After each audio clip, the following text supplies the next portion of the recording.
What's up, everybody?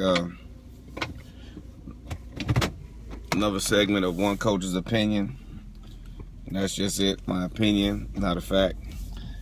I wanted to ask coaches out there, you know, when you're working your corner, you're a corner man in an actual fight, at what point does coaching become lying?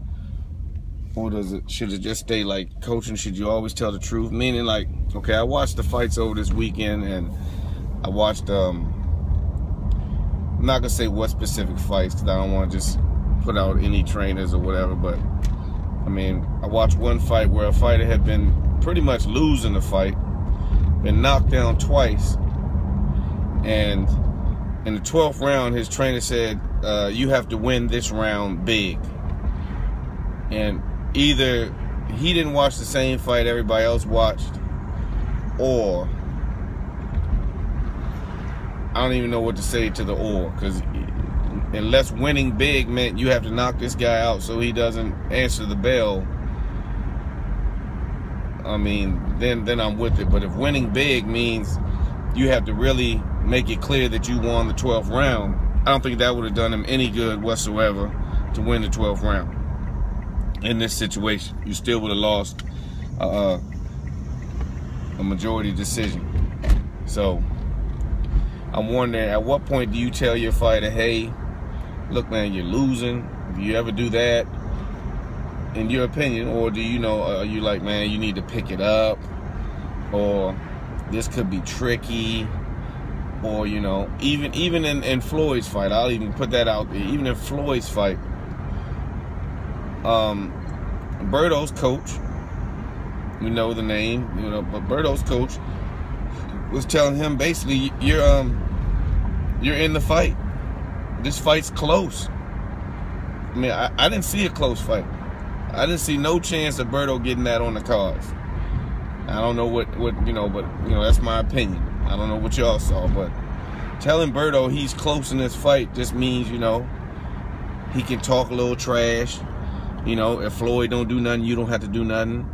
You know, you're close. You know, it's a good chance you can win this fight. That's what close means to me.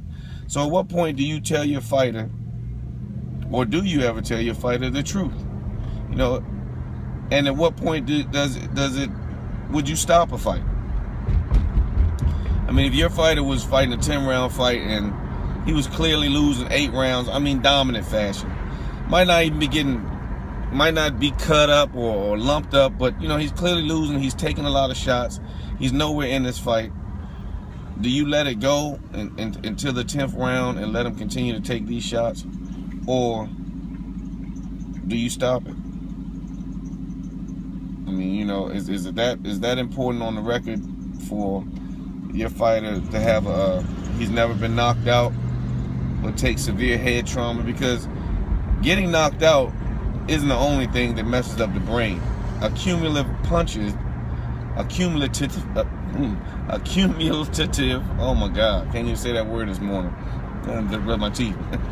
Punches will add up to the same thing. I mean, just because your fighter don't get knocked out doesn't mean he don't walk away with a concussion. Or doesn't mean that he doesn't suffer a little bit of head trauma. You know what I'm saying? A constant beatdown, I mean, would do the same thing without him being knocked out. And sometimes, you know, you take a fighter that's never been knocked out but takes whoopings like that, and those could be, you know, the same way. Like, for instance, when Gotti got his fight stopped against Floyd. You know, I mean, Gotti has always been the type of fighter, you know, you saw in the Rocky movies and stuff. You know, when he stepped up to the elite level, the De La Hoyas and stuff like that, I mean, he really took beatings, man. I mean, he really took a lot of headshots. He took beatings. I mean,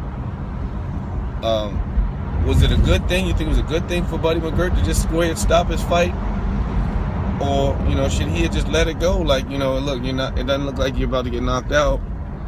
Well, that would, in that case, you know, hey, he was kind of severe. But, you know, was it a good thing for Buddy to stop it, or do you just let it go until, you know, if it's not a knockout or your fighter's not getting knocked down, he's just getting, you know, out punched drastically, do you just let it go? I mean, any coach would say if my fighter has a chance, like if a guy's landing 5 or 6 punches to your fighter's 1, but every time your fighter lands that 1, it looks like he's hurting that guy. I mean, a lot of coaches would say, man, look, there's a chance he might stop this guy if he catches him with a good one. I can understand that. So, but if your fighter just one side, he's not even landing that 1 blow. He's just basically taking a whooping. But it doesn't look like he's going to get knocked out. He's just taking a beating. Would you stop it? So the question of the day is at what point would you stop a fight? And at what point do you, I mean, what do you tell your fighter? I mean, do you tell him the truth? Do you just tell him what you think he needs to hear to move on? You know, if your fighter's losing a fight, say 10 rounds to 1, and 11th round is a 12-round fight, do you tell him he's in the fight? Do you tell him he needs a knockout? You know what I'm saying? Or do you tell him, would you tell him, man, you're losing. If you don't knock this guy out, it's done. You're completely losing this fight. I mean, what's the best thing to tell a fighter? You know what I'm saying? Is it okay to lie to a fighter? You know what I'm saying? Just questions I wondered this morning. Questions to put in front of you. You know what I'm saying? A lot of coaches have fighters out there. What's your strategy? What do you think you should do in situations like that? So one coach's opinion, man. Just wondering, when is it okay to lie to a fighter, or is it ever okay to lie to a fighter?